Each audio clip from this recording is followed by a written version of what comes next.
पुणेकरांवरती पाणी कपातीची टांगती तलवार असल्याची शक्यता आहे। खडकवासला धरण साखळीमध्ये 5 टीएमसी पाणीसाठा शिल्लक असल्यामुळे पुणे शहरात सोमवारपासून पाणी कपात करण्यात येणार असल्याची शक्यता आहे। त्यासाठी वॉशिंग सेंटर, स्विमिंग पूल यांना कमी प्रमाणात पाणी देण्याचा निर्णय महापालिका प्रशासनाने घेतलाय।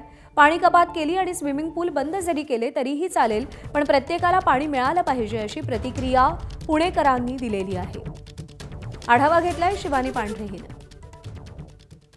सध्या पुण्यातल्या बालगंधर्व रंगमंदिराच्या शेजारी असलेल्या स्विमिंग टँक जवळ आहे आणि इथे देखील कमी प्रमाणात पाणी देण्यात येणार आहे। महापालिका माझ्यासोबत काही पुणेकर आहेत। पुणे महापालिकेने निर्णय घेतला आहे की स्विमिंग टँक्स आणि वॉशिंग सेंटर्सला कमी पाणी देणार आणि पाणी कपात सुरू होणार। तर चुकीचा निर्णय, आमचा पाण्याचा प्रॉब्लेम होईल ना परत। पाणी कपात करणार आहे, एक दिवसाआड पाणी दिवसाआड ठीक आहे, काय हरकत नाही। दिवसाआड करायला काही हरकत नाही। सध्या पाऊसच नाही तर काय, असं आहे, पाऊस नाही त्याच्यामुळे पाणी कपात करायला पाहिजेच।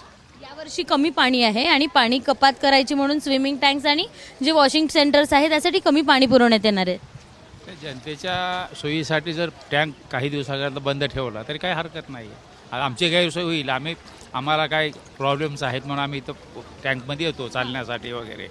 काही दिवसाकरता जर पाण्याची मिळत नसेल जनतेला आणि टँक बंद करण्याचे हे जर त्यांनी डिसिजन घेतला तर काही हरकत नाही। महापालिकेने पाणी संदर्भात योग्य निर्णय किंवा नियोजन घेण्यात यावं असं वाटतं। काहीच हरकत नाही आहे।